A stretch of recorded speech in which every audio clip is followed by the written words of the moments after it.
मध्य प्रदेश में चुनाव की तारीखों के ऐलान के बाद से अचानक सरगर्मी बढ़ गई है।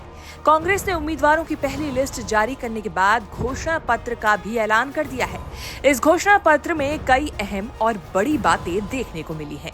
अपने इस वचन पत्र में सुविख्यात कवयित्री सुभद्रा कुमारी चौहान के नाम से एक पुरस्कार देने का ऐलान किया गया है। 6 महीने के भीतर ये दूसरा मौका है जब कांग्रेस ने सुभद्रा कुमारी चौहान का जिक्र छेड़ा है। दरअसल सुभद्रा कुमारी चौहान ने अपनी कविता झांसी की रानी में ग्वालियर के सिंधिया राजवंश को अंग्रेजों का मित्र बताया था। इसी के चलते सिंधिया राजवंश पर 1857 की क्रांति में रानी लक्ष्मीबाई से गद्दारी करने के आरोप लगते रहे हैं। खास बात यह है कि सिंधिया परिवार के ज्योतिरादित्य सिंधिया जब कांग्रेस में थे तब ये आरोप बीजेपी के नेता लगाते थे और अब कांग्रेसी, क्योंकि अब ज्योतिरादित्य सिंधिया बीजेपी के नेता हैं। इसी साल अप्रैल के महीने में कांग्रेस के वरिष्ठ नेता जयराम रमेश और केंद्रीय मंत्री ज्योतिरादित्य सिंधिया के बीच इसी मुद्दे को लेकर ट्विटर वॉर भी छिड़ा था, जो कि अब एक्स के नाम से जाना जाता है। लेकिन उसके बाद अब मैनिफेस्टो में फिर से सुभद्रा कुमारी चौहान का नाम आने से सिंधिया राजवंश के आरोप वाली वो याद फिर से ताजा हो गई है।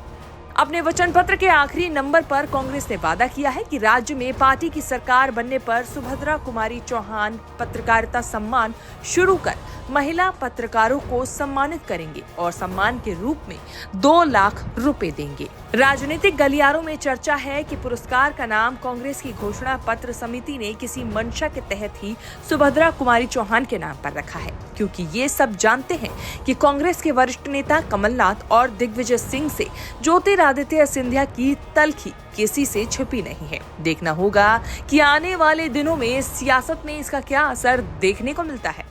कांग्रेस का वचन पत्र नहीं, ये झूठ पत्र है। 5 साल पहले भी उनने 900 से ज्यादा वचन दिए थे जनता को, उनमें से 9 भी पूरे नहीं किए। आज तक लोग तरस रहे हैं।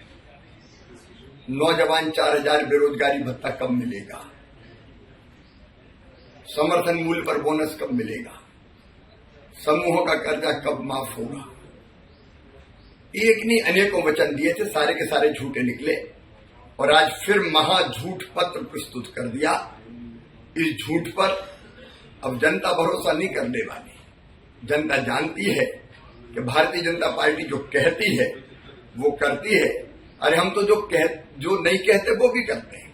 जैसे लाडली बहना योजना हमारे दृष्टि पत्र में नहीं थी, लेकिन हमने लागू की। लेकिन कांग्रेस की सच्चाई जनता जानती है, भ्रम में नहीं आने वाली। कांग्रेस के घोषणा पत्र की खास बातों का जिक्र किया जाए तो एमपी के कांग्रेस प्रमुख कमलनाथ ने घोषणा पत्र जारी करते हुए कहा, हम प्रदेश के सभी लोगों के लिए 25 लाख रुपए का स्वास्थ्य बीमा कवर प्रदान करेंगे, जिसमें 10 लाख रुपए का दुर्घटना कवर भी होगा।